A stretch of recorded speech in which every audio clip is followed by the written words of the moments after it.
everyone, and welcome to the live stream. I hope that you're all doing good.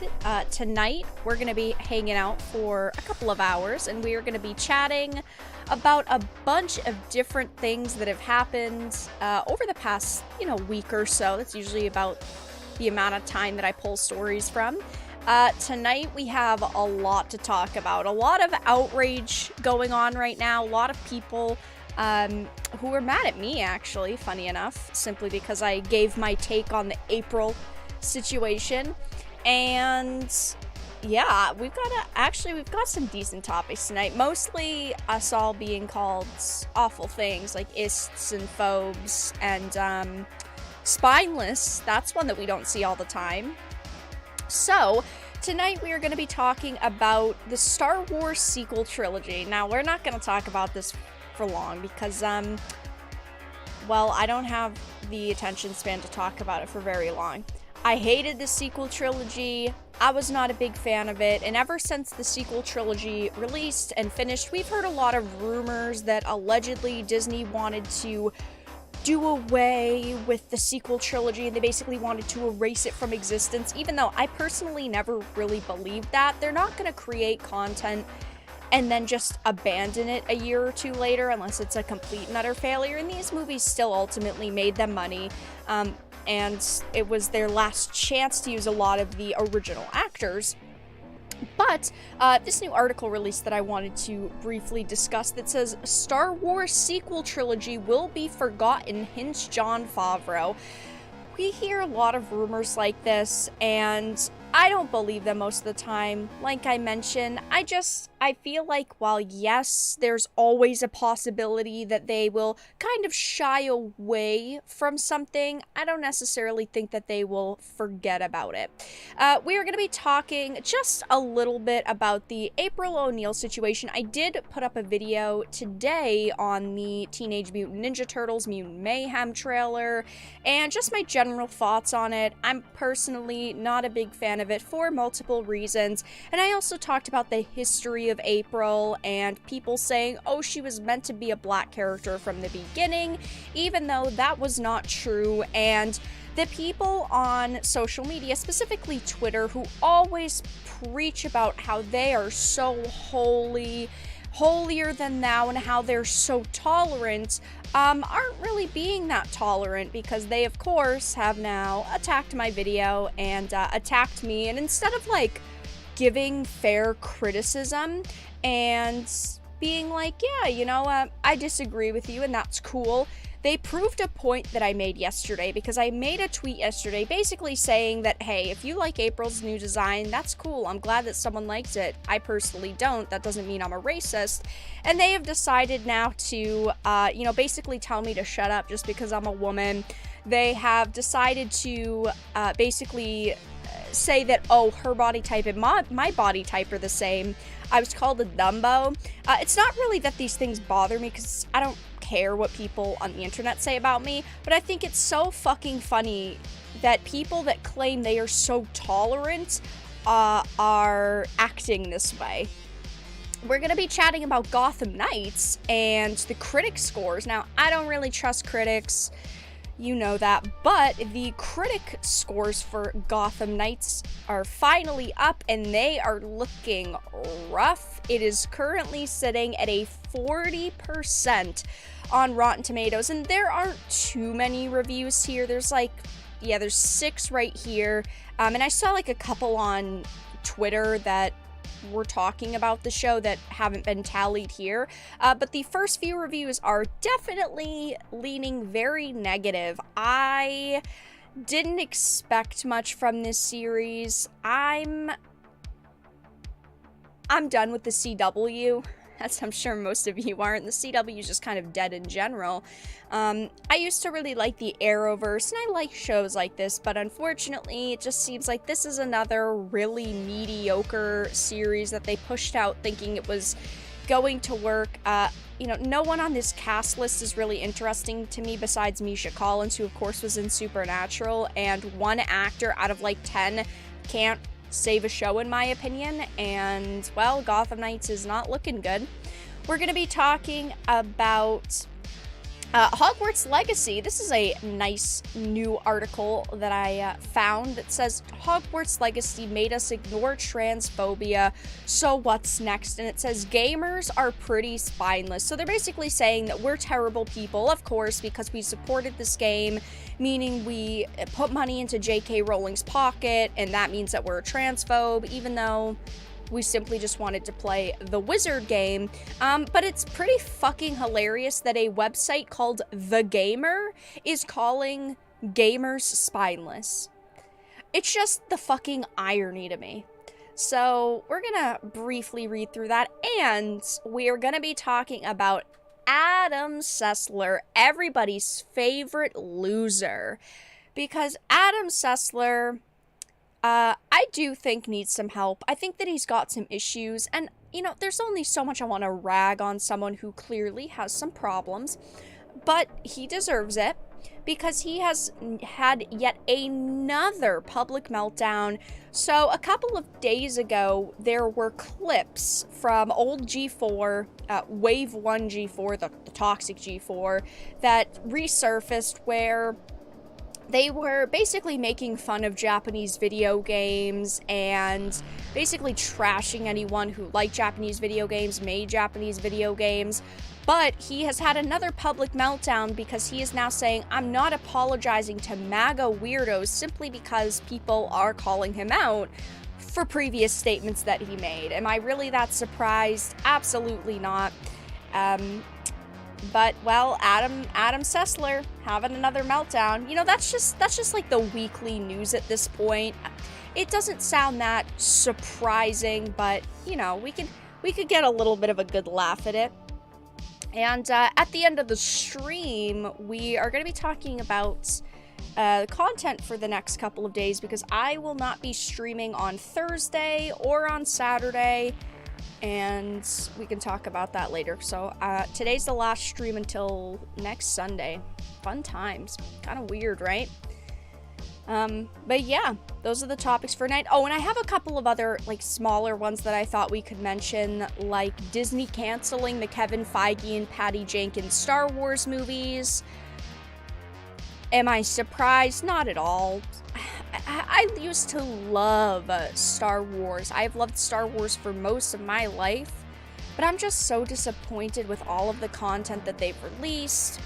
The people behind Lucasfilm, the people who are making the decisions, they are just very bad at their job. And sometimes people make mistakes. You know, not everyone's perfect, but the people behind Lucasfilm are going out of their way to look dumb and to make the poorest decisions possible. I'll never understand it. They have a fucking gold mine in front of them, with content, and well, they don't care. They're just like, meh, you know, we're gonna make some shows, we're gonna keep promoting this shit sequel trilogy that no one likes.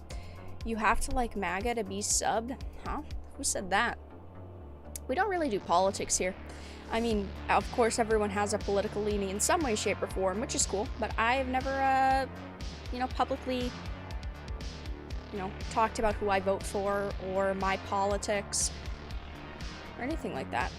You don't have to do anything to hang out around here.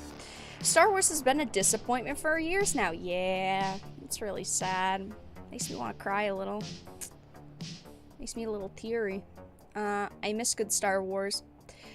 Hogwarts showed the woke crowd that most are not woke. Now the radicals will be even more radical because they feel threatened by the lack of adherence to their beliefs. Yeah, they thought that the people on Twitter who bitch and moan and groan and whine and complain about everything would line up to boycott this game, and they didn't. There is a very big difference between someone going on Twitter and saying something and saying they're going to boycott a project and actually boycotting it. That is why I personally don't boycott things 90% of the time. I have never on this channel said, you guys need to boycott this project. You need to not buy it, not support it. Because we're talking about movies and TV shows and video games, and ultimately, even if I don't want to support something, you have every right to support it. If you like it, that's cool. I don't think that boycotts when it comes to entertainment work 95% of the time. I do think that in big cases like with Aquaman 2, a boycott will work, but that's like 1 in a fucking 1,000, you know? 95% of the time it doesn't work. My connection is terrible. It was a misunderstanding. Oh yeah, no big deal. It's okay. It is what it is. We're all members of the Screaming Loony Party. Everybody is loud about something. Whether you're a social justice warrior or an anti-social justice warrior, we can all be loud about something that we feel passionate about. But some people just, you know, like to take it too far. It is what it is. Yeah, Adam fucking Sessler. It's too bad, because people were so excited about the G4 reboot because of him.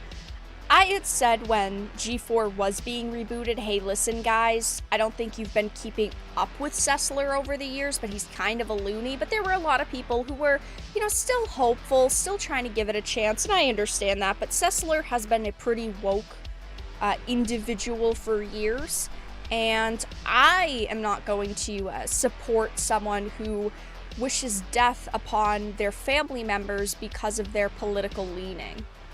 Even if I completely disagree with your political leaning, I would never wish something as bad as death upon you. That's just a bit too far for me. Apparently not for Adam, though. I guess it is what it is.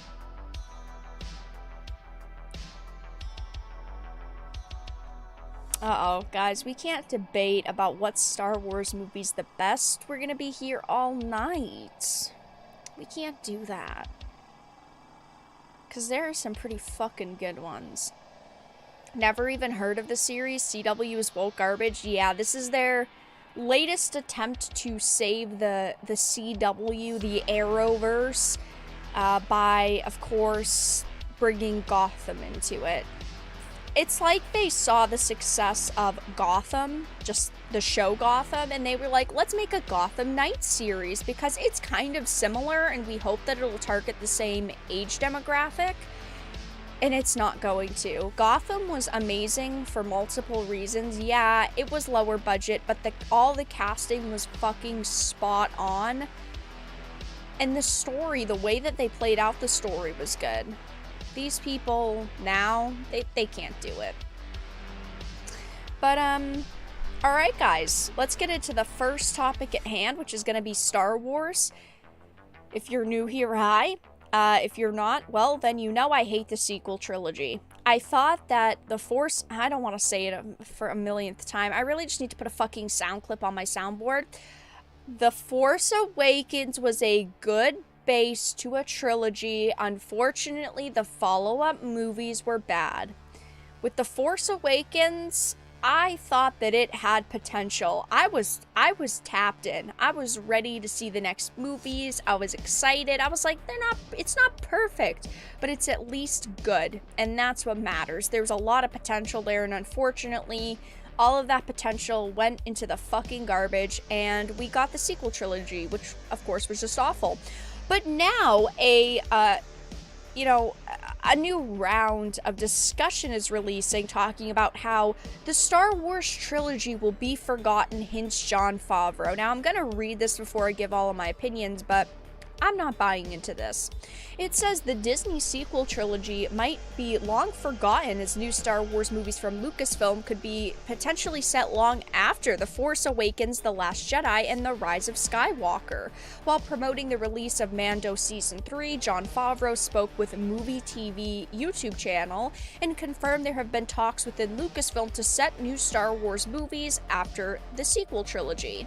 It says there's definitely a conversation that's going on, and also what happens after the sequel trilogy, because it only takes place over the course of a few years, and it's a big thing on screen, and it's very eventful. But it is a relatively brief moment in history over the course of thousands of years that Star Wars takes place, and so what happens after it is interesting too, and I know there's some discussion, exploration going on about what happens after it.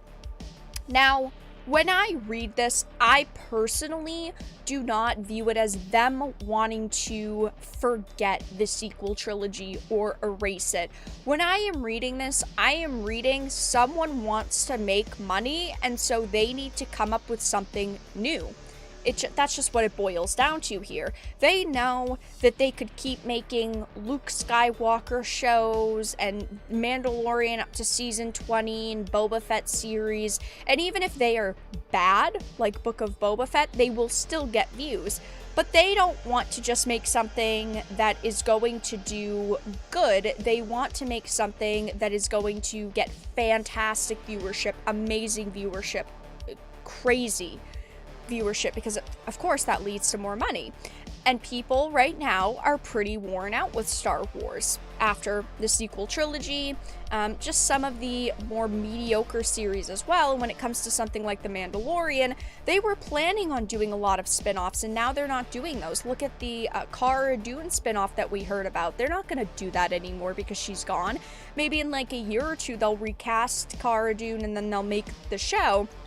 But they are looking towards the future. And in my opinion, this is kind of the no fucking brainer, because they don't want to touch the Skywalker legacy anymore. They don't want to touch the Boba Fetts and the Lukes and the Leias, because they see how pissed people are with the sequel trilogy and all of these shows releasing. So they're going, you know what? While we will still have a bit of that content, because of course The Mandalorian is set in that time frame, they're looking for something where they can go fucking crazy. If it's 1,000 years in the future, we're probably only gonna hear like, remember the legend about the Skywalkers, which will be cool callbacks for original fans, but they are basically looking for a blank slate. That is all that companies care about, is finding that blank slate, finding, you know, this nook and cranny where they can make new content and where new content can fester. And that's, to me, all I really see here, is that they're going, you know what? We're not going to go to the past. Well, we're kind of done with the present for now. Let's go like 1,000 years out and have new races and new stories and new characters, because then they can do whatever the hell they want. We know how Lucasfilm has been over the past few years. Diversity, of course, is a big push for them, and Star Wars has always been diverse. We don't need to get into that conversation. Star Wars has always had diversity, but they're looking for a way to probably, unfortunately, create generally unlikable characters with mediocre stories and a lot of marketability, and this is probably going to be their way. I don't think that they will ever forget the sequel trilogy. I just think that they are planning to set it for a little while and let it rest, in my opinion. We've heard the actors and, of course, actresses come out and say that they'd be willing to come back, like the actress who played Rey.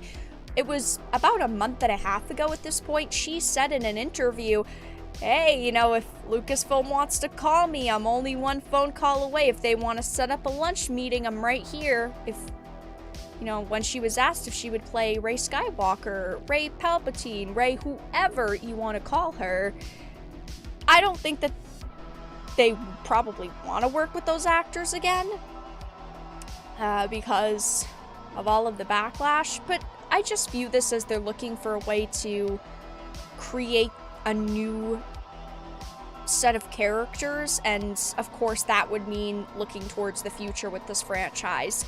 It's sad to me because they have so much good content already.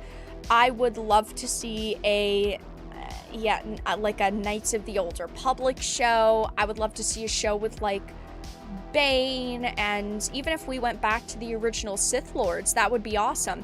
Now, do I think they could properly make those shows? Absolutely not. It would still be cool to see them though, but ultimately I would rather them make new shitty characters in a new shitty timeline than mess up these amazing characters and then we never get a chance to see them on screen again.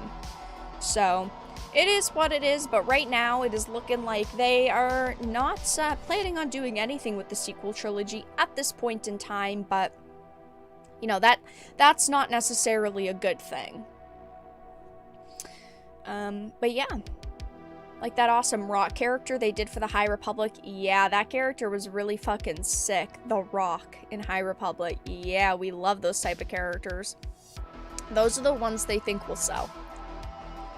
I'd rather just go back and play KOTOR. I would rather play KOTOR a million times than see this bad content. So sad. I love Star Wars. I just don't love it much anymore because of how much they've messed it up. And speaking of Star Wars, a small little update that I thought that we could mention at the same time. Disney has now canceled the Kevin Feige and Patty Jenkins Star Wars films.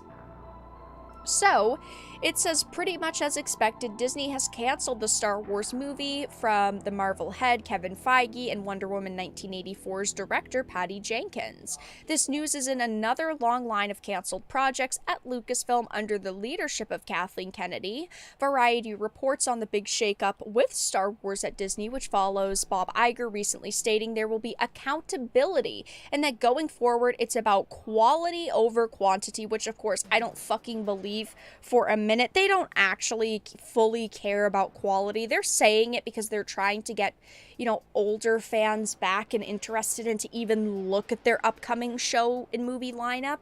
I don't think that they actually care though. It's always about quantity to companies because if you can push out 5 movies in the same time frame as you could one really, really good one, you're still probably going to get a lot more people to watch it. It says, though, regarding the Kevin Feige movie, he was producing with Loki and Doctor Strange in the Multiverse of Madness and Avengers Secret War writer Michael Waldron writing the script. And it talks a little bit about Patty Jenkins saying prior to 84 bombing, she was announced as directing the Rogue Squadron movie, where Jenkins was even featured in a teaser video, and now according to sources with knowledge of the production, say it is no longer in active development at the studio. Can't really say I'm surprised. When it comes to the Kevin Feige film, he is busy, okay? He is doing a lot. He doesn't have time to be directing a lot of movies, and I honestly feel the same way as James Gunn. James Gunn has said he is gonna do like 5 movies right now. He's doing Superman, he's running kind of the show behind the scenes, and while James Gunn is a proven director, he is not a proven leader of a company and a brand. Kevin Feige did the same exact thing. He put himself on the slate for a bunch of projects, and now 90% of them are scrapped. I think the same thing will happen to James Gunn, but yeah, they're not very surprising. Patty Jenkins is a little bit different though, because she doesn't have anything upcoming. The only thing that she had was this, and I truly do believe that the Wonder Woman 1984 bomb did have a bit to do with this. Maybe they went, you know what, a Rogue Squadron movie, we don't think it's gonna do good right now. I gotta be honest, that's really the only type of thing that I want to see in like a video game. I don't want to sit and watch that type of film, just not for me, even though I like Star Wars. I'm sure that it would do okay if they released it, but I think that they have just decided she's probably going to cost a lot of money, and people did not like 84, and they have to also balance that. So I don't necessarily want to say that she is a risk, because she is still a notable director, but as of right now, Patty Jenkins doesn't have any future plans, so I bet she's feeling a little bit burned right now over this announcement. But yeah, I thought that we would quickly mention that. I can't say I'm sad about it. I don't know. When it comes to Star Wars, I have no expectations anymore. Iger is such a salesman. He really is, and I have to give him credit for that. That's why they brought Bob Iger back. He is good at selling things. Whether it is an idea or a product or like an image, he is pretty good at it. But we can obviously see through a lot of the bullshit, though some people can't. Why is Patty Jenkins poking his cheek? Sexual harassment. It's supposed to be a statement. Anyway, guys, next we're going to chat just a little bit about Ninja Turtle. Oh my god, 20 notifications from people calling me fat and ugly. Damn, I don't remember anyone fucking asking, brother. Yeah, fun times. Fun times. I've really pissed people off this time. With, like, The Little Mermaid, when I gave my 2 cents on the Little Mermaid trailer, you know, months ago, I got quite a bit of backlash. There were a couple TikToks made about me. I know, right? It's crazy. Some people made some TikToks calling me a racist. I'm so proud of myself. I'm really growing. But this time it's just Twitter. Nothing good, nothing juicy I can show you. But for people who are tolerant, they're really calling me a fucking fat bimbo. People without profile pictures. What fucking losers. Fun times, fun times. Bob Iger is just a smooth talker. Is it better? I mean, it is the same product, but yeah, Chapek was, I feel, a good puppet, but that's the problem. They got Bob Chapek because he was a good puppet. They thought that he could do what they needed, but Bob Iger is that on-the-fly guy. When something doesn't go the way anticipated, in 2 seconds, he can come up with a way to twist it and make you feel like, wow, that makes a lot of sense. You guys have been planning this for a long time. He is still scummy, but he is very good at his job, and I will give him that. Dude said you traumatized him. Listen, I'm out here traumatizing people. How does that make you guys feel? You are in a fucking traumatizer's live stream right now. So, today I put up a video on April O'Neil, and specifically her second race swap. In that video, it was like a 12-minute video, okay? I deep dove into kind of the history of this character and multiple versions of her and a lot of the backlash on social media right now. As you can see on the right side of the screen, I mean, April is trending right now. Entertainment trending over almost 13,000 tweets. A lot of people are very upset over this.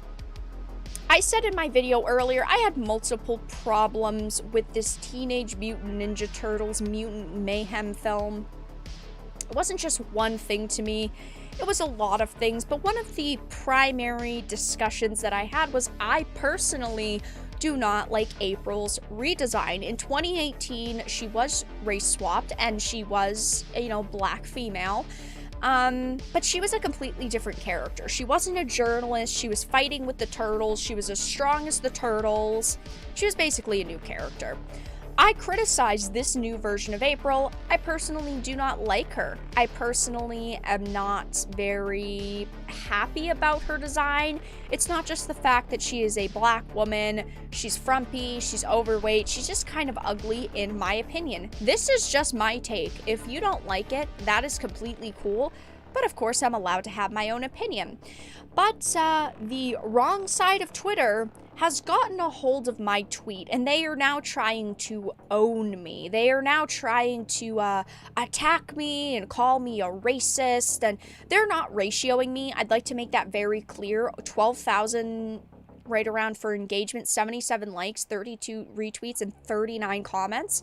And a couple of I think like 3 of these or 4 of these comments are me, so they're in no way ratioing me, so get fucking wrecked, losers. But I've upset a couple of people, and I always talk about being civil. You know, when I talk about individuals on this channel, I always say, even if you hate them, be civil, right? Because at the end of the day, nobody in this world is always going to agree. We're always going to have different opinions, and that's totally cool. But for people who claim to be so tolerant, they're being pretty fucking toxic. So I made a tweet with just a couple of examples. And I want to say before I read some of these, I'm not trying to play like the victim here. I don't really give a fuck about the fact that they're calling me mean names on social media. If they want to come into this stream, I could own them in 5 minutes fucking flat and make them leave because, you know, they're embarrassed. I'm talking about this because these are people who preach about tolerance, say that they're the most tolerant people, therefore, you know, inclusivity, they want, you know, women to be respected, and they, you know, everyone's allowed to have their own opinions. But as soon as I, a woman, voice her opinion that they do not like, they call me all of these disgusting things. And, well, hypocrisy is fucking hypocrisy. So I made this tweet saying telling a woman not to voice her opinion, insulting my looks when they have nothing to do with the conversation, calling me dumb when they didn't understand my words. For such tolerant people, they really are pathetic. These are some of the tweets that I've gotten over the past couple of hours. You shouldn't talk about yourself like this, frumpy, overweight, and ugly. Now, if that's what you think I look like, that's perfectly fine. I don't remember fucking asking, okay? The next person said, pretty sure there's a difference between not liking something and calling it a catastrophe for clicks, Dumbo. In my video earlier, okay, the second half of my title was Seth Rogen's next catastrophe. I didn't say Mutant Mayhem was going to be a catastrophe overall. I didn't say that the redesign meant that it was a catastrophe.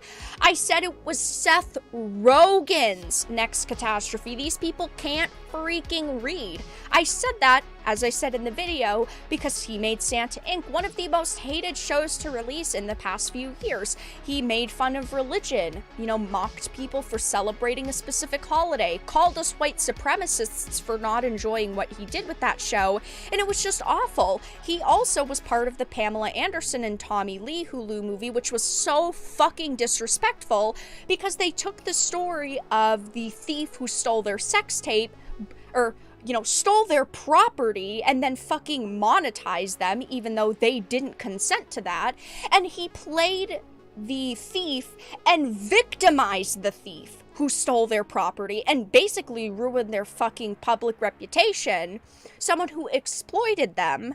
That was another catastrophe because Hulu faced massive boycotts over that. So Seth Rogen hasn't really been doing good in Hollywood over the past couple of years. I like some of his movies, don't get me wrong. One of my favorites is, of course, The Interview. I thought it was fucking hilarious. I'm not saying he's like an awful person in general, but his I smoke weed and I act like a teenager is getting pretty old at this point because he can't come up with any new jokes since he's a one fucking hit wonder, and now he's taking something like Teenage Mutant Ninja Turtles to do the same exact thing. Sorry, I don't like it. I don't think that it's gonna be very good. But instead of just, you know, actually reading what I'm writing and listening to what I'm saying, no, these people just, I don't know, can't fucking read, I guess. Go back to school.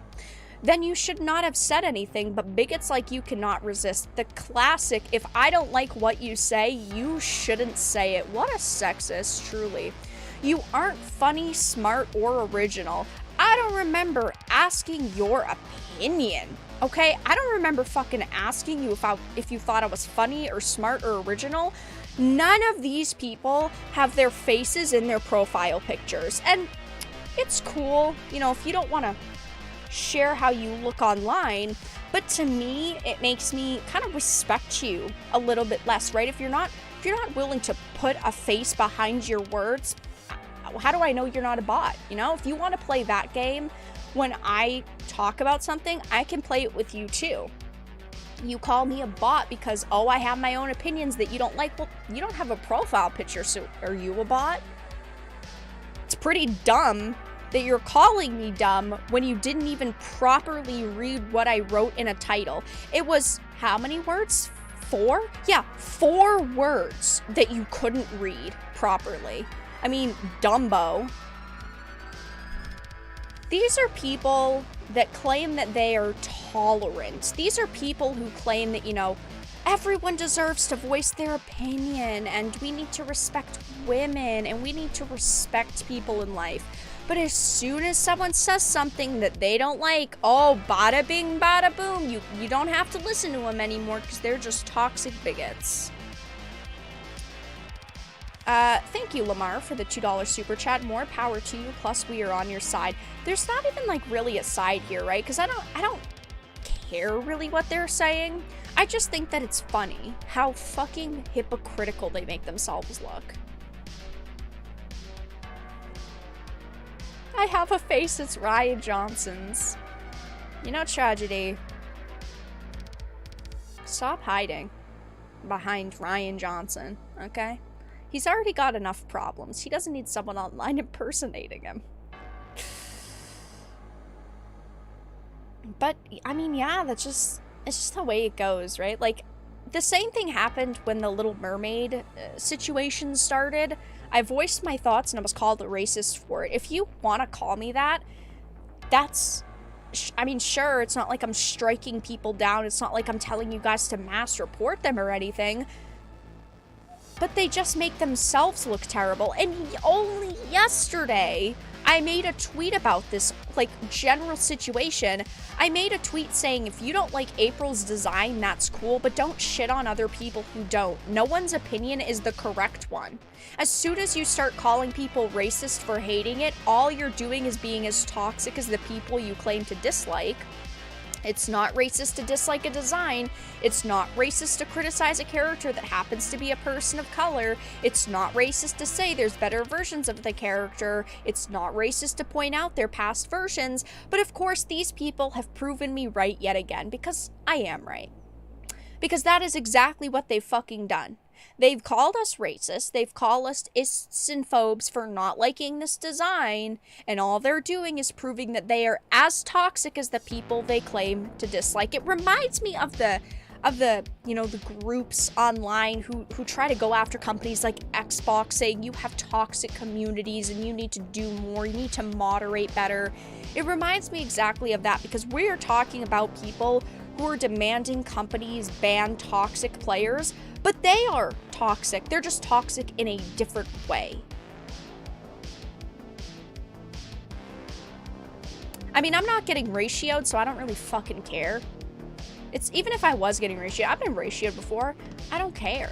I mean, my opinion is my opinion, right? Like, I don't, like, if I am wrong on a topic or I change, you know, my viewpoint or opinion, I leave my original content up or my original tweets up saying, yeah, you know what?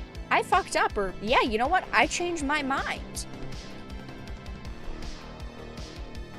This is just my opinion, though.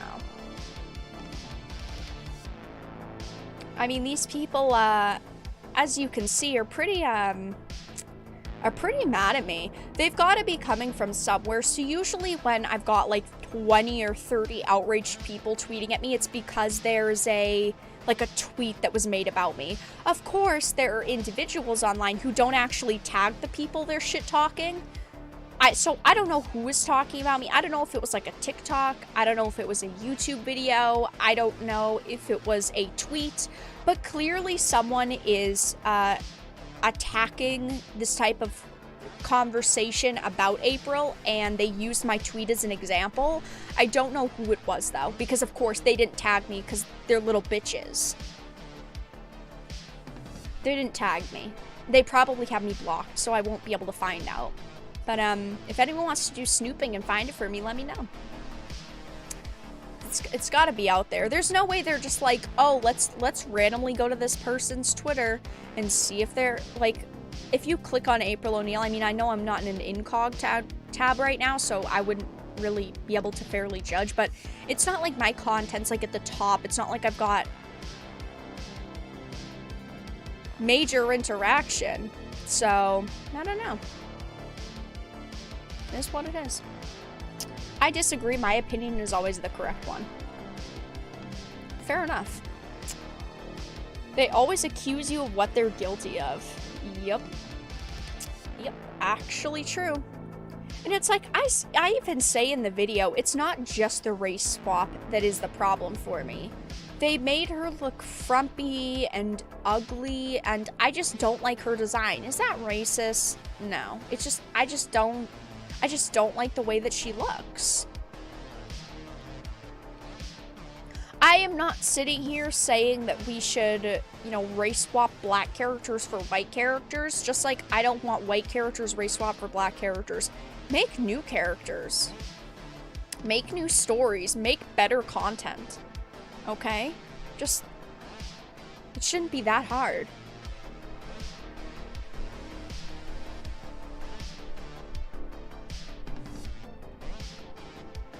Are my comments visible to anyone? I'm getting a dead link. Your comments? Like here? In the chat? Oh, I just read one, so yeah. I do not like Amy Schumer. Who likes her? Is there anybody out there who actually freaking likes her?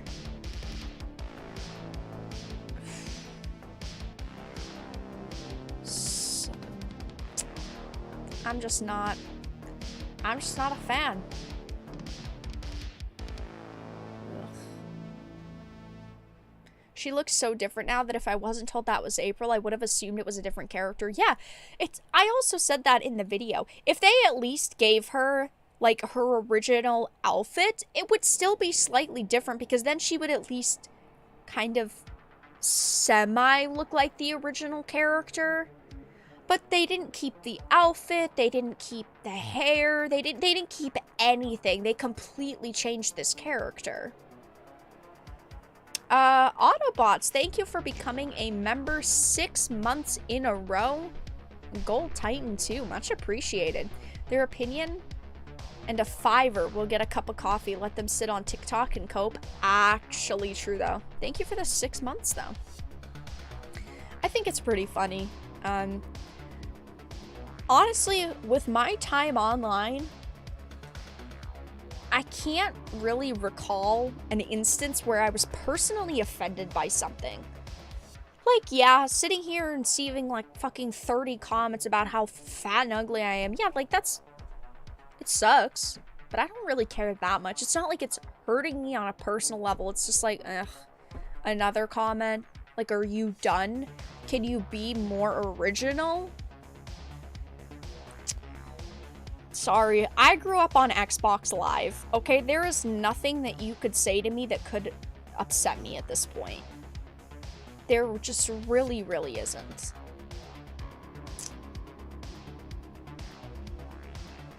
I don't know enough about Amy Schumer to say anything. She is just unfunny, and she thinks that she's funny. She thinks she is, like, hot shit. I like the original redhead and yellow jumpsuit April. Yeah, I think that that's obviously the most iconic design for her. There have been some other designs, but like they gave this new version of her a yellow jacket, but it's not the same at all. It's a completely different like silhouette. The whole other outfit is different. Like it's just not, it's not good.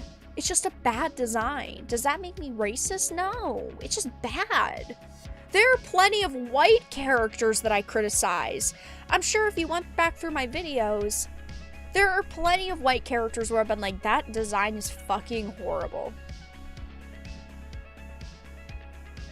Oh, also, there's been a lot of people, yeah, a lot of classic people basically sharing like the, oh, fuck it, yeah, fuck white people thing.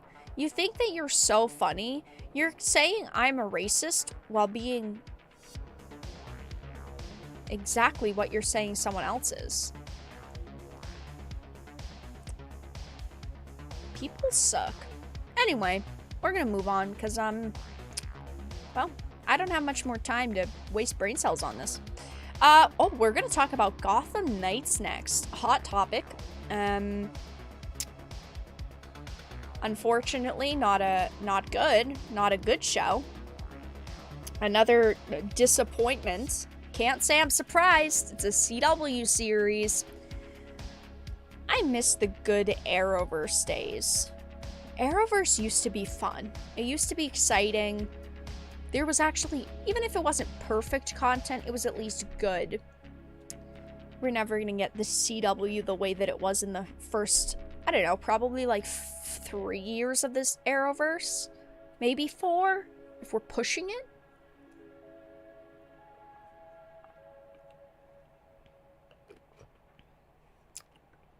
So guys, CW thought, you know what? We're gonna stick Gotham on a series. Why? Because it's gonna make us a lot of money. It's gonna get us a lot of viewers. People love Gotham. People love Batman. People love these characters.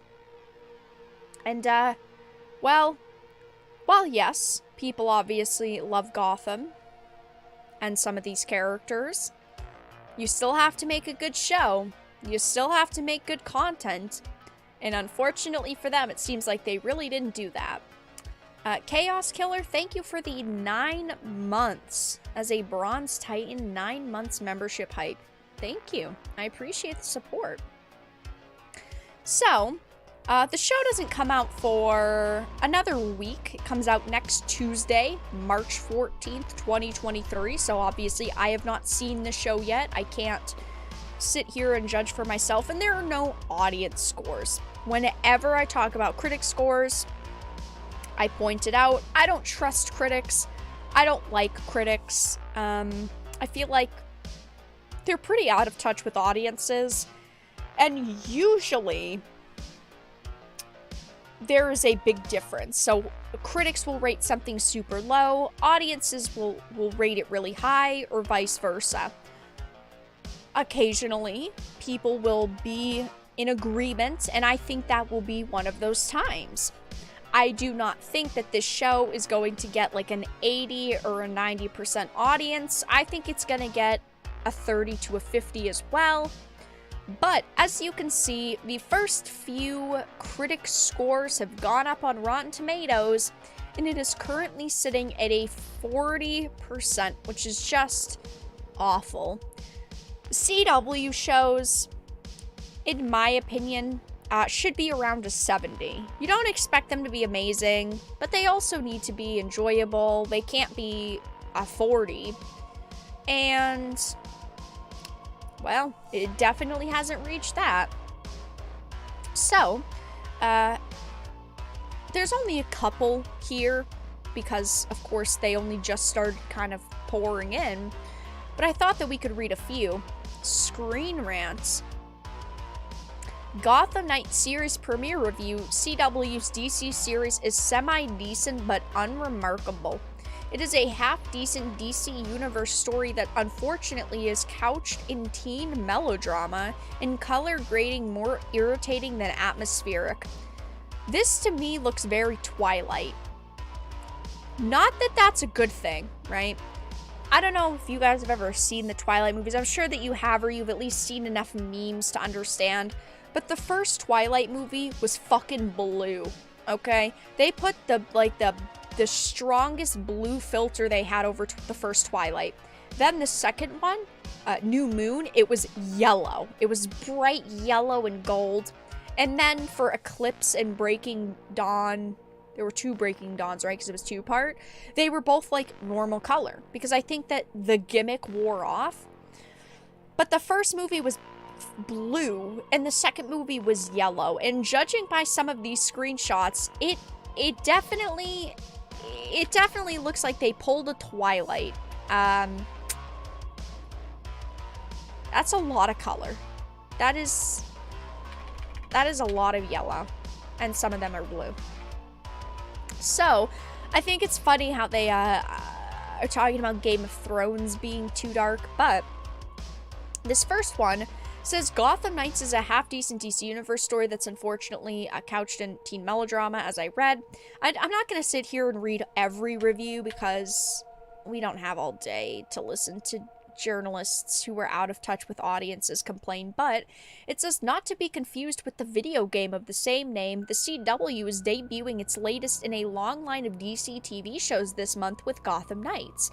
Unlike the majority of past CW DC shows, though, this series is firmly rooted in Gotham and centers around the Dark Knight Sort of.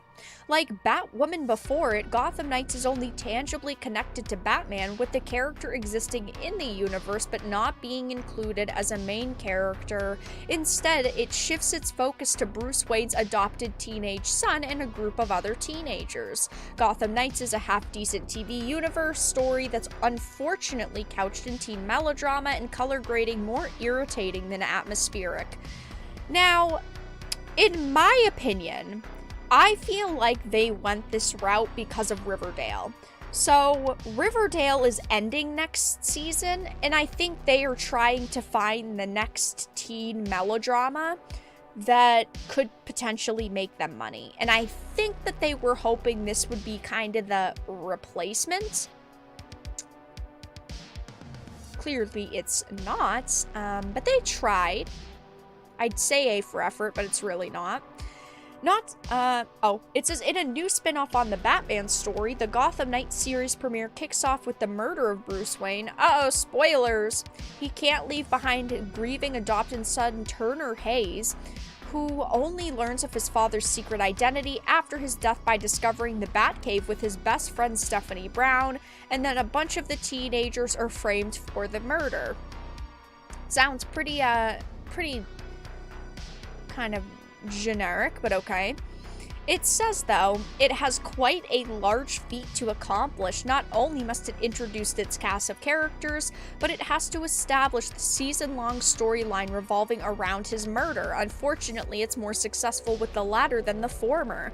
This is the problem with a show that's got like 6 main characters. There has to be basically a perfect balance between them. You need to introduce them all very timely and do it in good ways, and I feel like all of these creatives just cannot do that. So they think by having more characters, it will bring more people into the show because you see these characters that you think are cool, and unfortunately, they just cannot creatively do it. The next one is by CBR. It says the CW's latest superhero series tries to boldly reinvent the Batman mythos only to be restrained by reheated teen drama. I get that there needs to be shows with teenage drama, right? It makes money, people are interested in these, and they want to get a younger audience, into this show. But there's only so much, young teen drama that people like me want to see, and of course they need to get previous Batman and DC fans interested in these series, and unless you're gonna make good content, it's not gonna work. Something like Gotham, the show from years ago, the reason why that worked was because, yes, you had a teenage drama because you had Bruce growing up and all of those characters surrounding him, but most of the characters were adults doing adult things, and you saw him kind of flourish into an adult, and then, of course, becoming Batman, and you saw him struggling with, like, the death of his parents, wanting to get revenge, and kind of making the choice between right and wrong, and that is why Gotham worked so fucking well. And they're trying to redo it again and again and again, especially with something like Gotham Knights, and they just aren't capable. It says, it takes a while to find its footing, but once it does, DC fans will be happy with the outcome. Okay. I mean, if you say so, but you gave it a 2.5 out of 5. That's not like 4 out of 5 because I thought it was really good content, but unfortunately the timing's just off. No, that's like major fucking problems. With its heart caught between a daytime soap and a gritty superhero drama, the series never feels as potent or as focused as it could. They don't know what they want to do. They don't go all in, which ends up always severely hurting this content, whether it's a show or a movie. When you have kind of a vision, you need to fucking go for it. If you want to make like a Gotham daytime soap, even if I don't think it's gonna be good, you need to go for it. Or if you want a gritty superhero series, you need to go for it. You can't beat around the bush. All you're gonna do is upset people, and people are going to be disappointed, and people are not going to be entertained, and then after 1 or 2 episodes, they're going to end up clicking off.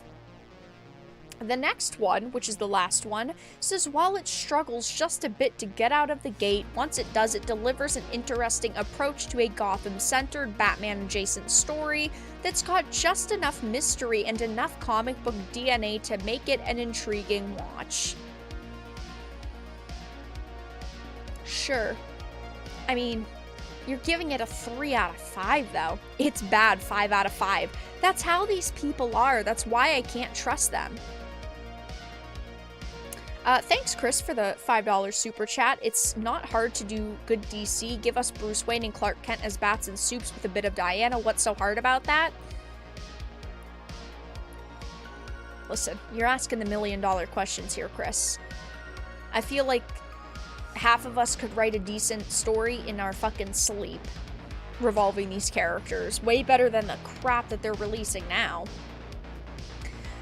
This is the problem with critics, though, guys. They're saying it takes a while to find its footing, but then people will be happy with the outcome, but they're giving it a 2.5 out of 5. When I'm hearing half of the rating, it being 50-50, a 2.5 out of 5, I'm not excited. I'm not interested. In my head, I'm going, yikes. That sounds pretty freaking terrible. I don't really think that I'm all that interested in it. It just doesn't sound captivating. I want shows to come out. I want them to be good. I want them to be entertaining. I want to enjoy myself. I talk a lot about content that's bad, but I don't ultimately want I don't want things to be bad. I'm just simply talking about what's bad because unfortunately there's a lot of bad content that launches. But Gotham Knights is looking like it is just a disaster at this point. Can't really say I'm surprised. CBR says Gotham Knights succumbs to formulaic teen drama.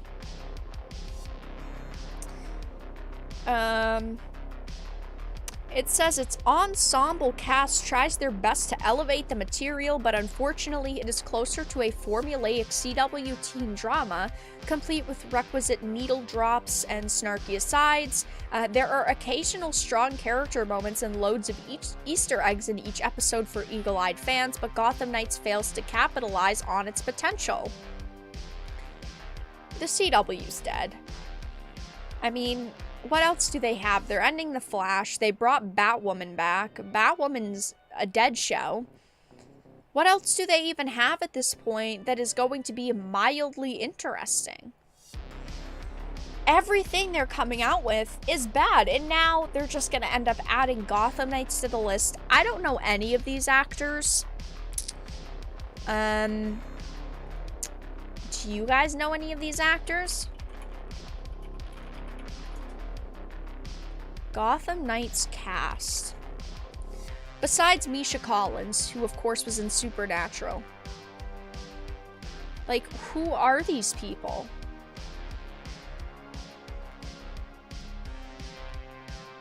Who? He literally looks like a fucking Twilight vampire. No wonder they hired him. Like, he's in nothing. I am all for, you know, new and upcoming actors given a chance. I'm all for it. But sometimes you have to have decent people on a project. And this is just not very impressive. I'm sorry. I'm not trying to be mean here, okay? At least they're actors. That's cool. That's good. Ugh. Anyway. Well, guys, I guess that's all that we had to talk about Gotham Knights. Edward Cullen's brother, actually fucking true. So stupid.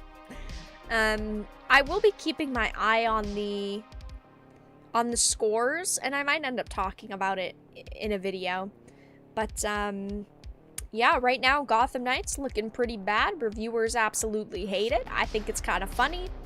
Maybe it'll be good. Maybe we'll be pleasantly surprised. You know how that usually goes. A lot of the times critics and users do not agree, though I just have a sneaking suspicion that everybody is going to hate this, and that there's not going to be one score that is amazing. Like, it's not gonna, critic scores are bad. I don't think audience scores are going to be good. Only time will tell, though. Do you remember when people trashed the Catwoman with Halle Berry, but nobody said it was because of racism? Yep, because it wasn't. It was about acting in costumes and criticizing the version of the character. It wasn't about racism. Don't blame the actors. They applied for a job. True, I'm not blaming them. I'm talking about, like, the casting directors who maybe should have at least hired, like, 2 or 3 notable people. CW doesn't make money, just loses money. How much again? They have never been profitable. So, it's a lot of money. They have never been profitable, from what we've heard.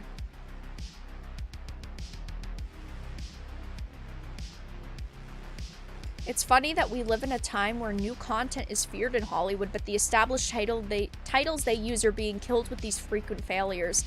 Yeah, I mean, I ultimately get why they're doing it. They're doing it because, yeah, they don't want to create something. They don't want to pay people to create new things and take a chance on it. And they know that if they put Gotham Knights on a show, there are gonna be people who watch it. There's already that existing audience base because Batman, Superman, DC, people are gonna be like, okay, I mean, it's a Gotham show. I like Gotham, so I'll give it a chance, which is the problem. And then, of course, they take the content, they change things, they alter things, they rewrite, and it's worse than you could have ever freaking imagined. They try, and I get why, because it's marketable, but really, really poor decisions on their parts. Arkham Knight is better. It's been a while since I've played the Arkham games, but I think I've got to again soon. How was Hogwarts Legacy? It was really good. Hogwarts Legacy was a very, very fun game. I am very glad that I played it. I gave it, I believe, an 8.5 out of 10. During the last live stream of my playthrough, I did a mini review I do at the end of all games. I thought it was pretty good. 8.5 out of 10. It was enjoyable. Only a couple of small problems that I had, like the flying system I didn't think was great. I was disappointed that there wasn't Quidditch, but at the same time I kind of get it because the flying was a bit wonky. I wish that there had been a little bit more for the Dark Arts DLC, like, pre-order pack. I was not the biggest fan of the first 4 hours being tutorials, but it was really good. It was a very fun game, and I definitely recommend it. They don't have the money for someone that we know. Yeah, the CW only gets their contracted actors. Like, they had Misha Collins for Supernatural for, what, a fucking decade? And now that Supernatural's over, they gave him other projects, and now he's part of, like, this show. He's part of Gotham Knights. I like him, but they clearly did it because they were like, let's just use this actor that people know.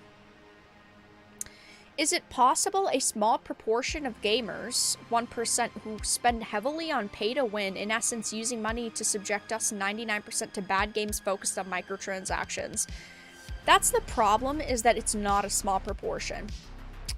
We are not talking about 99% versus 1%, which is kind of the issue there. I feel like 30% of players, 40% of players, I'm sure it's higher if you look at only one-time transactions, typically buy microtransactions in titles. When you buy a base game for full price, and then you buy DLC, and then if you maybe buy like a weapon skin, even if it's only one $4.99 purchase, it's still a microtransaction, and companies go, let's keep pushing and pushing and pushing them into games, because it makes them money. I mean, I've talked about my thoughts on it many times. I am someone who firmly believes a $70 title should get you all of the content, and you should be able to earn all content in a game.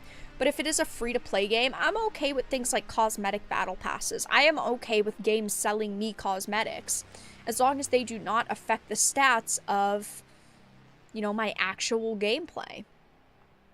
But, you know, companies are always looking to push the lines and push the limits, and we as players end up getting kind of fucked over. I never saw the Captain Marvel movie, just the interviews. My opinions on Captain Marvel are a little bit different, because most people absolutely fucking hate Captain Marvel, and I completely get that. Now, listen, let me land, okay? If Brie Larson was not the main actress, and they didn't add the women power dialogue, Captain Marvel would be a good movie. Listen, okay? If it wasn't woman power, and it wasn't Brie Larson, and they didn't completely fuck it the way that they did, if we just look at the plot and the pacing of the film, the pacing of Captain Marvel was good. I mean, you never got to a point where it was stale and slow and you were like, oh, I can't wait for this to be over. It's not like it was an Eternals pacing-wise. Unfortunately, the devil is in the details. There was a section of Captain Marvel that was incredibly boring, the house scene. I felt like it added to their relationship a bit, though. I personally didn't mind that. She's gone mad. No. Let me land. The Captain Marvel movie that we got was bad. It was bad for many reasons. But if it was someone different and it wasn't Brie Larson and they didn't like, I'm a strong woman and I can kick anyone here's ass, I didn't think a lot of those general plot points and stuff were awful. Felt like the pacing of it was decent. It's like how I talk about Eternals. I didn't necessarily think that the Eternals story was awful. The problem was the pacing. It was so fucking slow, yet there's so many characters being thrown at you. With Eternals, they should have had all of the Eternals in one show. So like in one TV show, you met one new Eternal an episode, and then the second half of the movie was one movie. So it was like all the action in the film. That would have been so much better. I honestly feel the same way, but for the Eternals instead. I partially agree. If Eternals was paced better, and of course there wasn't like the strong woman kind of dialogue and men are kind of stupid and bad, I feel like Eternals wouldn't be that awful. Like, to me, Eternals is a 4 out of 10. If the pacing was different, it would have been a 5, and if the casting was different, it'd be like a 7, right? I could never give Eternals higher than like an 8, because like the CGI that was there was good, and some of the casting was great. Some of the casting was good, like Icarus, and I also liked Druig's actor, and I liked Makari's actress, and I like Angelina Jolie. The other actors were all forgettable and kind of lame. But yeah. You guys just, you need to just let me land, okay? You need to let me cook. You need to just listen, okay? Because I'm not a Brie Larson apologist over here. I know what I'm talking about, okay? I'm a game journalist. That means I can do anything. My opinions are always correct. What's going on with Wolong? Nothing as of right now. Next week we'll probably circle back to it and see if maybe they've patched it up or fixed it a little bit. See how that's going. Kind of reevaluate. But for now, I haven't heard anything else. The user scores are still bad. And, people are still having issues with it. Some people are not, which is great. But yeah, a lot of people are. Goofy Larson. Yeah.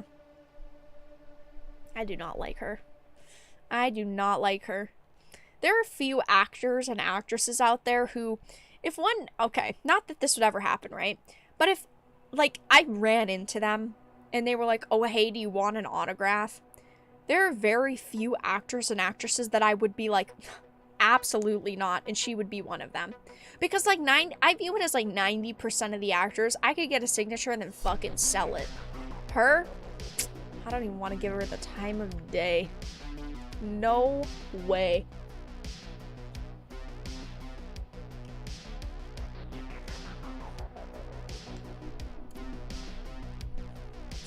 is what it is.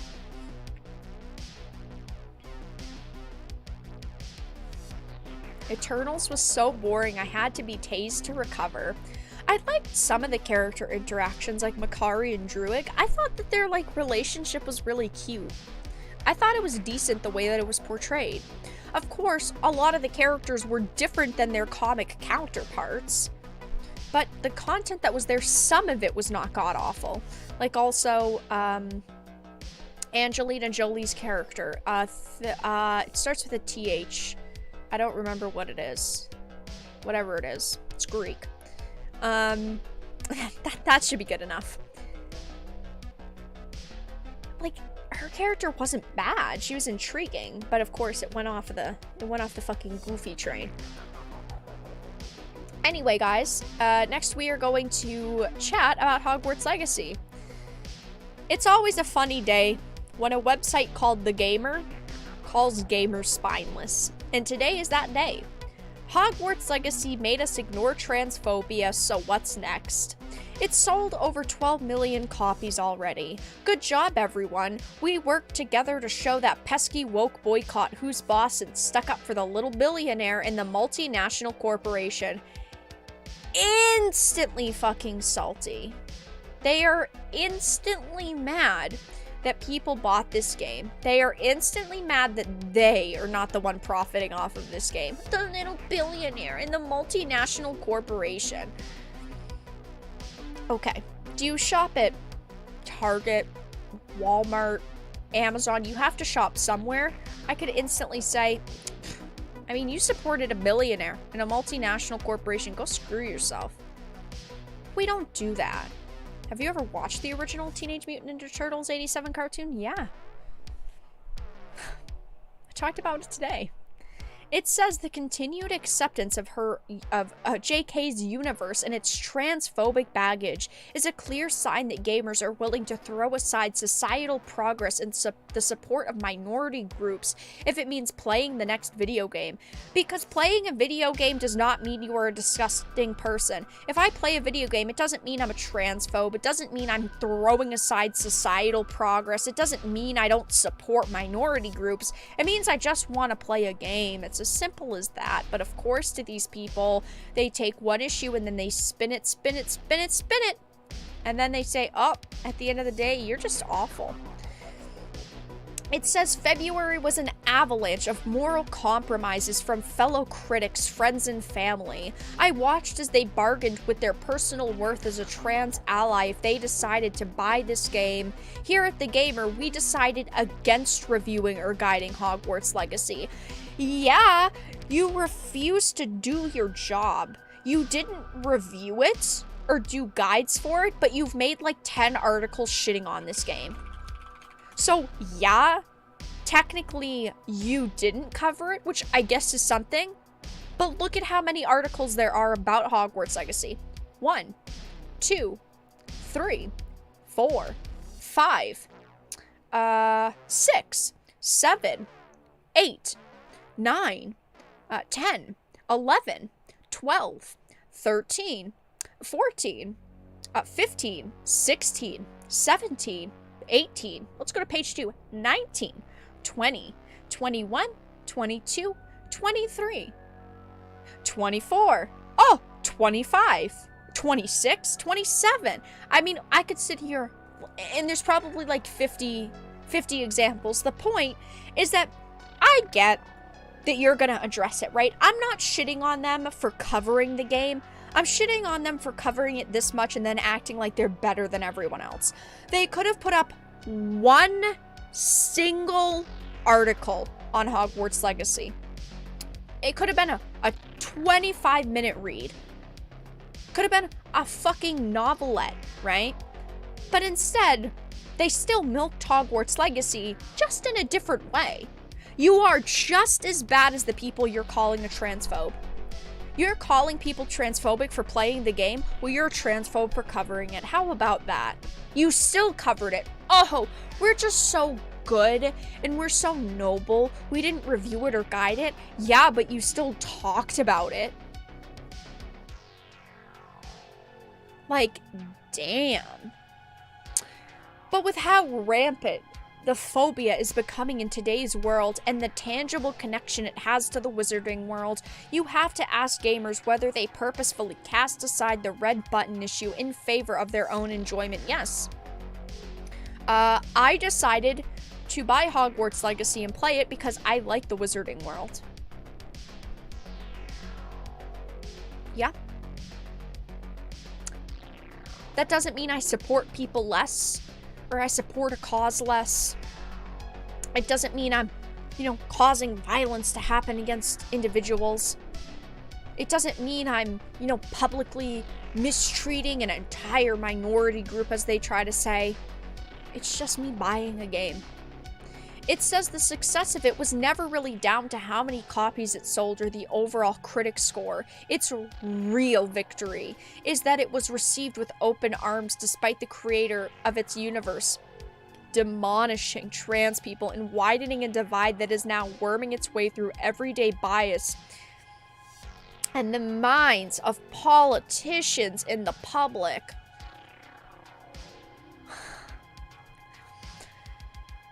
Listen, I understand that they took this game personally. This individual is a trans individual, as they straight up say that they are trans, and that's why they are so heated against Hogwarts Legacy. And they are perfectly, they are perfectly allowed to be. That is their opinion. If you boycott Hogwarts Legacy, if you refuse to support it, if you hate it, that is fine. You are allowed to have that opinion, but don't guilt other people for wanting to enjoy this title, play it, support it. That's the issue with social media, is that you are with them or you are everyone else, which is against them. It says, battle lines were drawn between trans people and Rowling in the lead up to the release of Hogwarts Legacy. Rowling never said anything about this game. Maybe like half a year ago she had made like brief statement on it, but you know what I mean. Like at release, it's not like she came out and made any public statements about it. It's not like she laughed in people's faces like, haha, my game was successful. You suck and you're stupid and you're ugly and you're lame. She didn't come out and attack anyone for not supporting it. There wasn't a line drawn between them. It's just that one side decided, you know what, we are gonna draw that line. Don't act like it's her fault that there's divide between people surrounding this title. The only way, or the only reason why there's divide is because of journalists like this. Clearly, the game sold fantastically. $850 million in the first 2 weeks, 12 million copies in the first 2 weeks. It's probably over $1 billion at this point. It's probably at like 14 million copies. I mean, that's crazy. But it's no one really boycotted it. And for the people that did, that's great. If that was your, opinion, that was your stance, you wanted to boycott it, that's cool for you.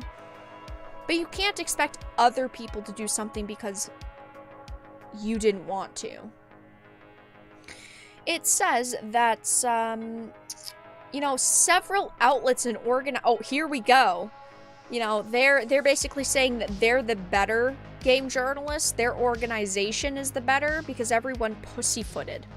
Several outlets and organizations made their stance obvious, while others unfortunately pussyfooted around the sad reality of how big the game was and the profits it will take in with guaranteed traffic and engagement. You are saying, fuck these other journalists because they gave the game press, yet your website has put up like 50 articles on Hogwarts Legacy. If you had any self-respect, you would quit. And I'm not just saying that because I think that they're a bad journalist. I'm saying they are attacking other organizations and other journalists for doing the same exact thing that their organization is doing, that they are doing. They still put up an article about Hogwarts Legacy. It might be negative.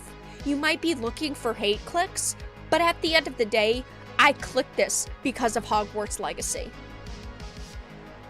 And many other people did as well. They're eating themselves alive. And I talk about this a lot, that the left eats the left, but they are doing it in game journalism now.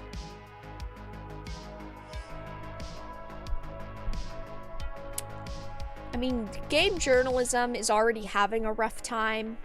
I've talked about it a little bit over the past like year, but a lot of people have left organizations, have quit, have become independents on like Twitter. The industry for journalists in gaming is not going well, and this is not going to help. People already do not like game journalists. People already have like zero respect for these individuals. This isn't going to help. It says, as so many of you are eager to highlight, it is the Harry Potter experience of your dreams and a chance to be the witch or wizard you spent your childhood fantasizing about. Human beings tend to form attachments to media that takes them back to a much simpler time. One where trans people weren't being murdered on a regular basis while countless uninformed internet dipshits label them as predators obsessed with loitering in toilets. I mean, they went complete fucking 180 there. I mean, we knew that this article wasn't really just about Hogwarts Legacy, but that is complete mask off there. It says the real world is changing, yet we refuse to accept that games are too.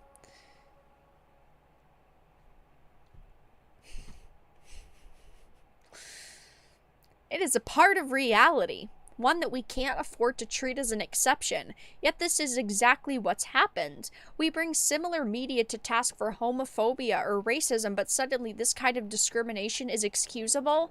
People like you have gone on and on and on about Hogwarts Legacy.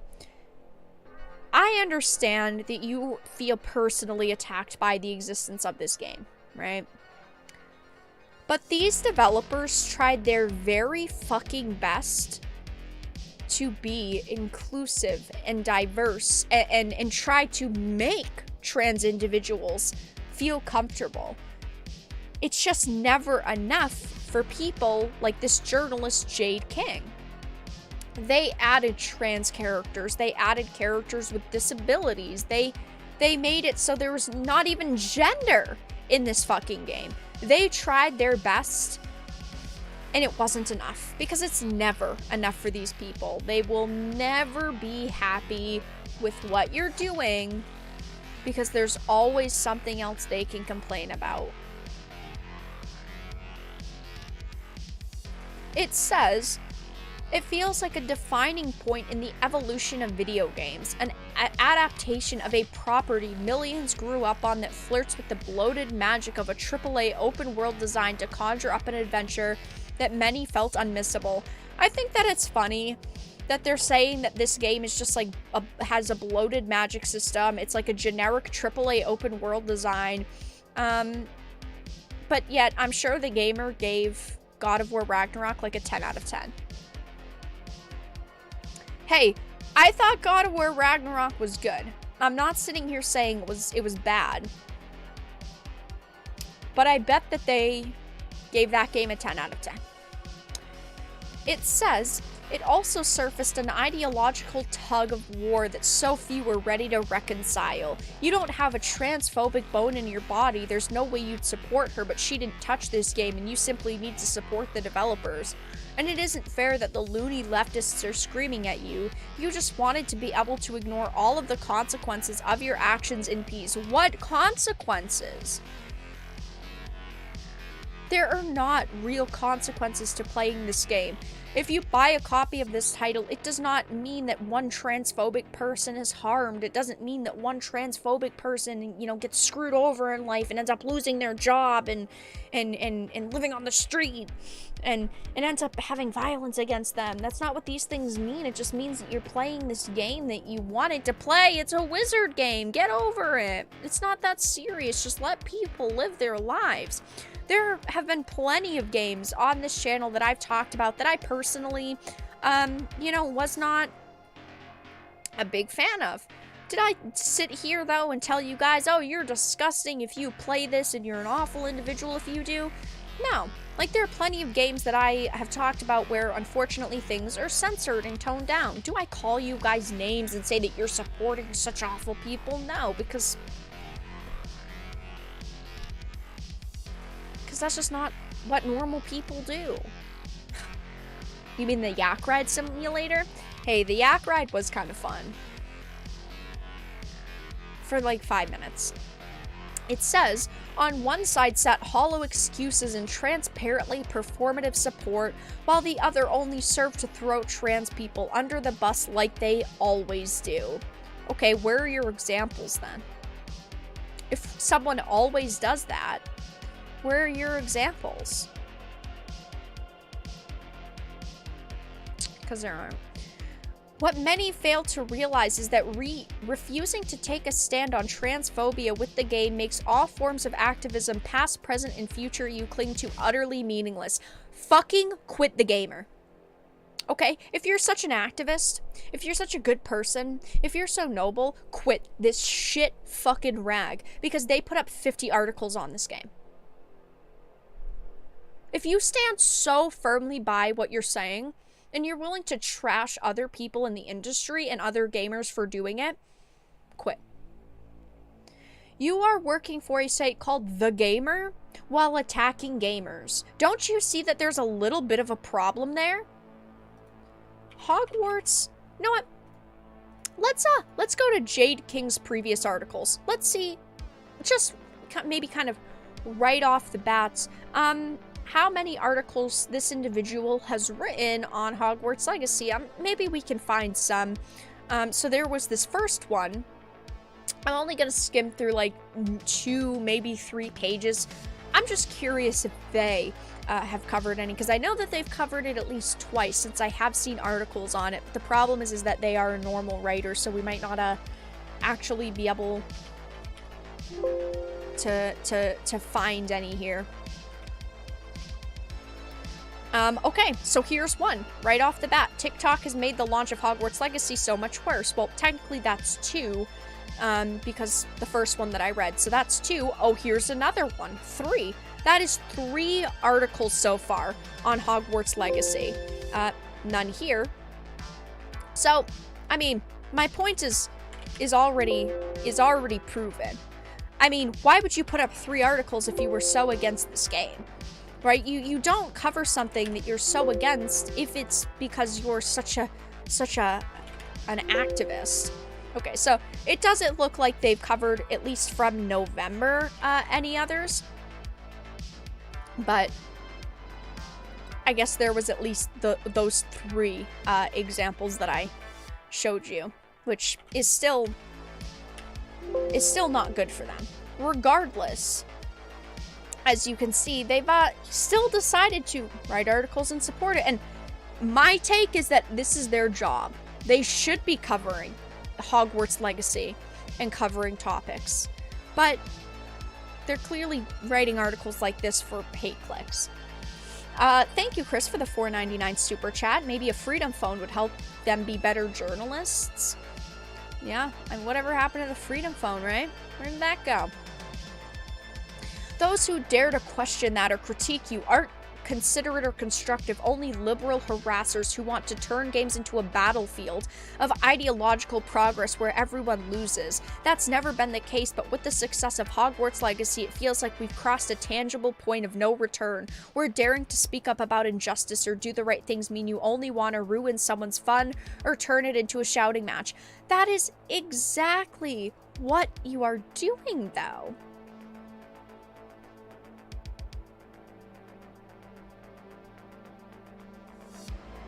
You're making it a battlefield. You're not being considerate here. You're not being constructive here. You're telling people they're awful for playing a game. The sales figures and reviews of it don't mean anything to me. Clearly they do, because you sound pretty salty. Nor can they act as a metric of success that predicts the influence it will have on video games in the years to come. But if we can dismiss one of the most vocal voices of transphobia on the planet, if it means having fun, what other lines won't we be willing to cross? Ignoring the single game in a sea of excellent options as a fairly pedestrian means of supporting trans people is not asking a lot, yet they prove too much for millions who would rather label us as an annoyance rather than consider where we might be coming from. That's the wrap-up of this absolutely ridiculous gamer article, guys. At least there wasn't too much name-calling here, right? Just, you know, like 6 or or 7 areas. I'll probably end up covering this in an individual video. Of course, you guys can see that I'm pretty heated over it. I think that this article has a lot of issues, as we've obviously been reading for the past like 15 minutes. It's pretty funny though that the gamers calling gamers spineless simply because they're angry at our choices. Even though we are adults, we can make our own decisions. We can decide what we are going to support and what we are going to boycott. And they're just mad that we made our own decisions. So, yeah, guys, that's all that I had to discuss there. And we have one more topic for the evening, which is going to be Adam Sessler. Quickly, though, before we move into that, if you guys are enjoying the live stream, make sure to give it a like. If you are not, give it a dislike. Check out the links in the description and the pinned comment. Donate via Streamlabs. Donate via Super Chats. Become a member. You get access to emotes, a badge next to your name, access to supporter-only live streams, all that fun stuff. Thank you for being here. Didn't Jennifer Lawrence invent the Freedom Phone? Jennifer Lawrence invented the phone, period.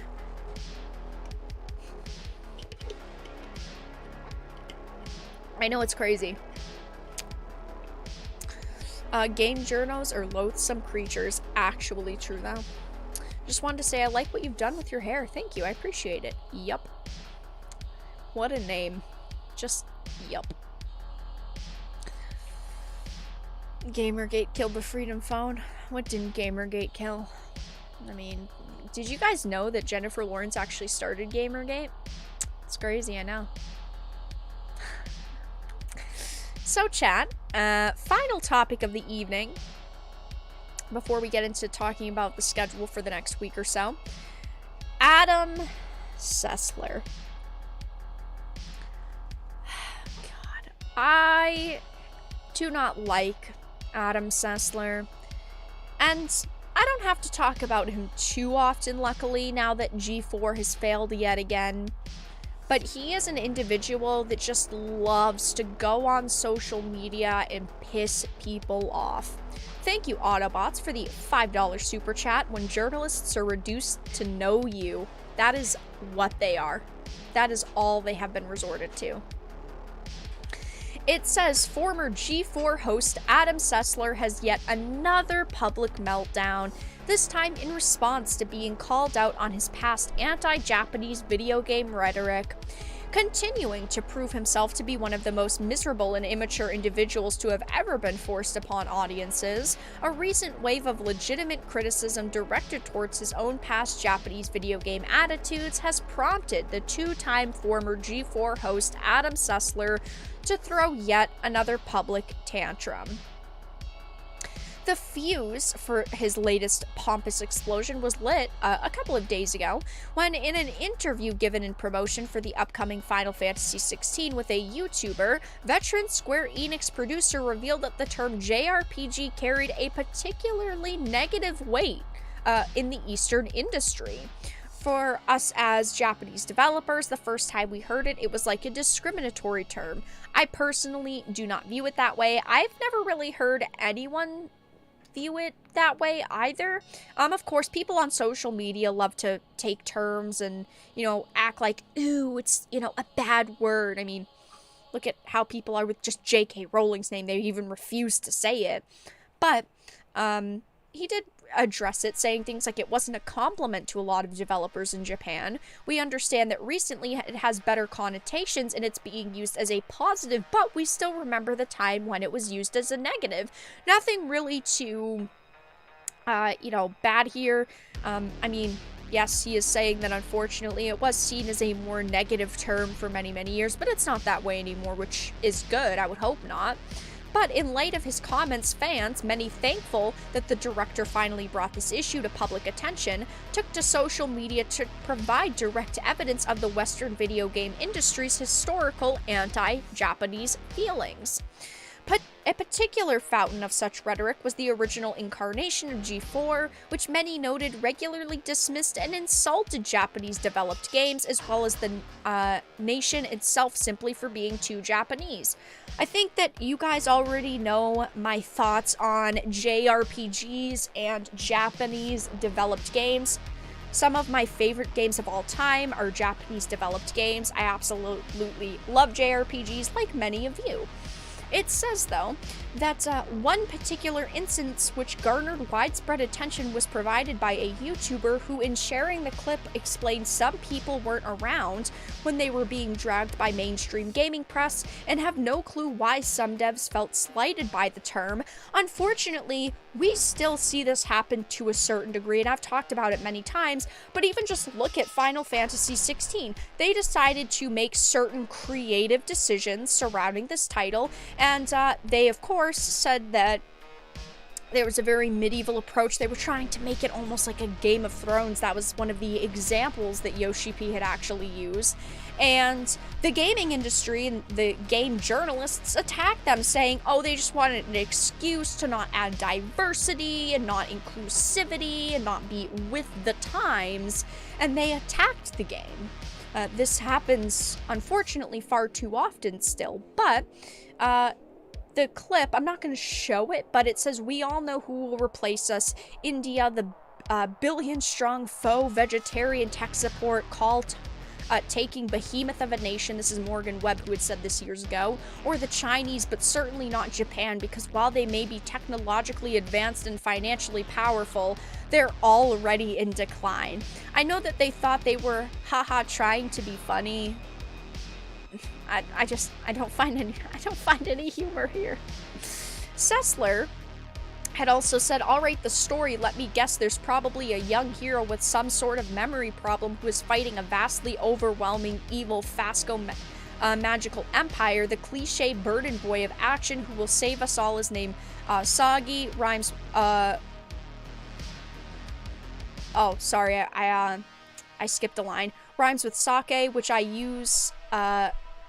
could use a lot of right now, he then remarks, prompting a deluge of photoshopped individuals, including Mel Gibson and former North Korean dictator, to intermittently shout sake in a stereotypically Asian accent through the rest of the review.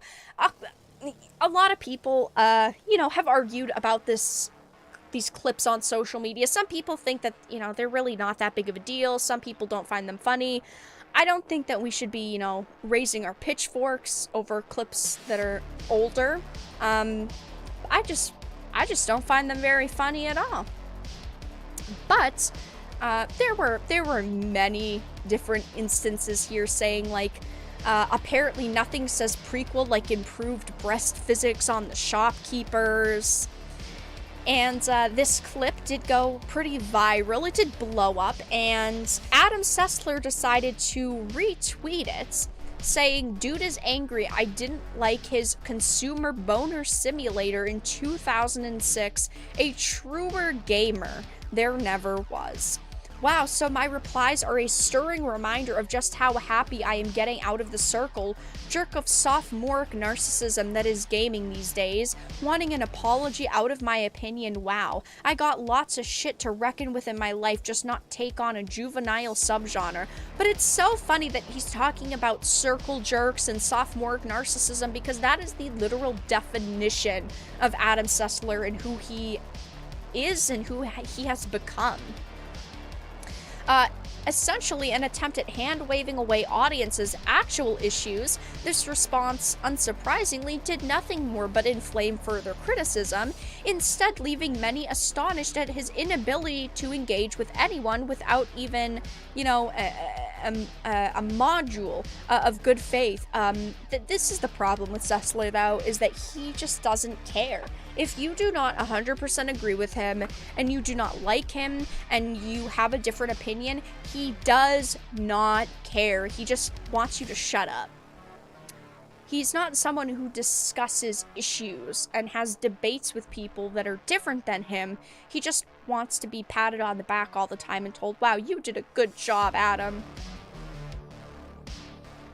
He kept going on and on about how I'm not defensive and I'm also not apologizing to the MAGA weirdos with anime porn in their timeline. Also, maybe tend to your own goddamn garden. Final thought, no, this part doesn't make sense. This whole tweet doesn't make sense. He goes on to say, as I've said before, I'm not your monkey and I'm not going to participate. Nobody asked for, like, apologies. I was skimming through the thread. Nobody asked him to, like, get on his hands and knees and beg for forgiveness. People just wanted him to admit that he did it and not act like he was better than everyone else. And it's, of course, fucking classic, because this is someone who is willing to cancel people for tweets they made or posts in videos and content that they made 10, 15 years ago. But when old content of his gets brought up, oh no, you can't attack him for it.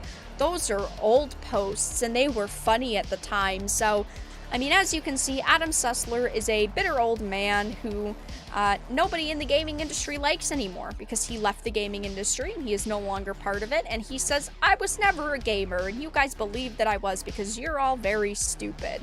He, again, yes, is trying to play the victim. I mean, he has said many times he hates all gamers. He doesn't care about the gaming industry. And, well, even though nobody was asking him to apologize, he still was acting like he was being massively attacked and people were demanding he apologize. I mean, what's he gonna do if he doesn't apologize? He doesn't work at G4 anymore. He doesn't work in the industry anymore. There's nothing that you can even do. So, yeah, fun times, guys. Adam Sessler has meltdowns every couple of weeks, and it seems like he has had yet another major meltdown, which I, of course, think is freaking hilarious. But those are the topics that we primarily had to discuss tonight, you guys. In just a minute, we'll be talking about my schedule for the next couple of days. But if you guys have any topics you want me to discuss before the end of stream, if you have any questions for me, feel free to leave them in chat. One more, you know, shameless shill. If you're enjoying the stream and the content, make sure to give it a like. If you're not, give it a dislike. Donate, become a member, all that fun stuff. Thank you for being here. So, guys, big announcement time. So, usually I stream Thursdays, Saturdays, and Sundays. I will not be back to streaming until Sunday. So no stream this Thursday, no stream this Saturday, and the content is going to be a little odd because tomorrow there will be videos like normal, and I'm going to make some content for Thursday, Friday, Saturday. I'll probably end up doing some shorts as well. Maybe attempt a video, maybe I'll attempt a travel live stream, but I am going to be back on Pop Culture Crisis on Friday. So, a couple months ago in December, I was on Pop Culture Crisis, and I will be heading back there this week. So, no Thursday stream, no Saturday stream, and I will be live from the PCC channel on Friday, 3 p.m. Eastern, and fun times. I don't know what exactly we'll be talking about, but yeah. Probably end up talking about the Teenage Mutant Ninja Turtle situation, since I'm sure that people are going to be, you know, upset about that for the next few days. But do you have enough episodes of MILF Manor for your trip, Mara? I know you guys think MILF Manor's funny, okay? It's just the new Jerry Springer. It's just like a new, updated drama that most people aren't gonna like. Will you see any chickens? Maybe. Maybe. But, yeah, I thought I'd let you guys know, so the content over the next few days will be a little bit different, but I'll be back on Sunday. Sunday evening we'll be streaming. I'll be back to, you know, normal video uploads, and it'll only be for a couple of days, so yeah. But if you guys have any topics or questions before the end of stream, let me know. Rumors that Steven Yeun might be Sentry in the MCU. I like him as an actor. I obviously primarily like him because of The Walking Dead. You can't blame me there. I think most people, when they hear about him, think of Walking Dead. What else has he been in over the past few years? I remember he was in Nope, but I think that's all he's really been in. How dare you insult Jerry Springer like that? I'm not insulting Jerry Springer. I'm just saying MILF Manor is basically the new equivalent. Any thoughts on MODOK's bad design in Ant-Man 3? It's bad. I mean, I've mentioned it a couple times now. It is not good. Does Vera have a Discord? Yes, if you check the link in the description, we do have a Discord server, but I'll link it in chat for you. If you guys are ever looking for any specific links, they're all down there. My memberships, Streamlabs, Patreon, Amazon wishlist, and then like Twitter, Discord, Instagram, all in the description. But I will link it in chat for you. Hopefully this link works. YouTube's been very wonky. Okay, it is. Get out of there. There you go. I put it in chat. Anyone is welcome in the Discord, so feel free to join.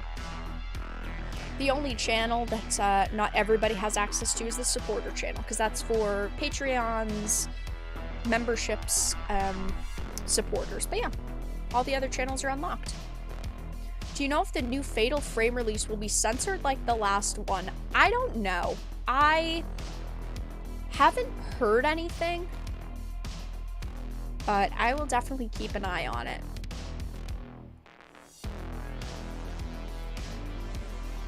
Vera beat me to it. What can I say? I'm gonna be the next Flash. Get out of here, Ezra. You're old news.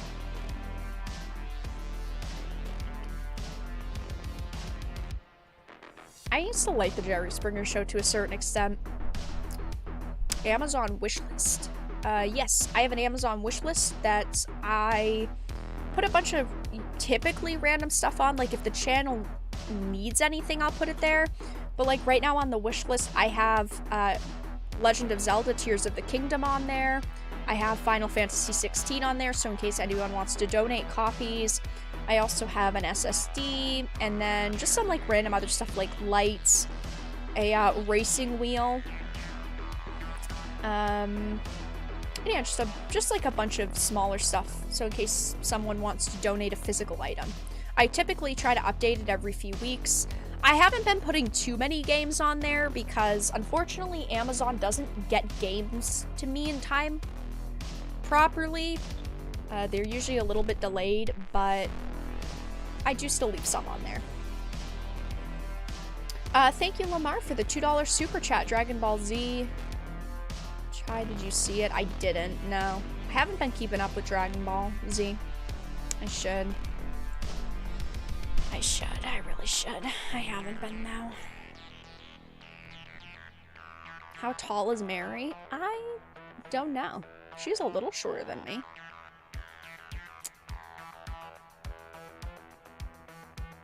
Have you covered Kate Blanchett's anti-woke message commentary with Tar? I didn't do a video on it, but I covered it. I think that happened like, what, a month ago or so? I talked about it in a live stream. A racing wheel? Why? Because you guys have asked me to do more racing games on stream, and I feel like if someone bought me a racing wheel, or if I bought a racing wheel, I would have to force myself to play more of them and get good at it, because I am not a scrub. So, yeah. Fun times. Springer reminds me of Sessler. One is very different than the other. One is successful and one isn't.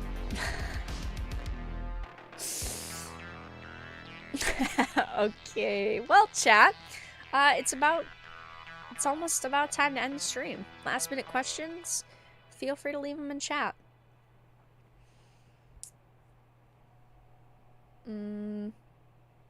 Let me scroll up. A new hairstyle? Like what? What would the new hairstyle be? What do you guys want me to do, like blue?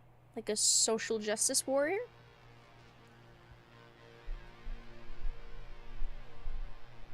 I have a racing wheel, it made me worse. Well, then you guys would have some fun streams to watch. If it makes me even worse at playing the games. Ferris 4'8"? What? Not quite. A little taller.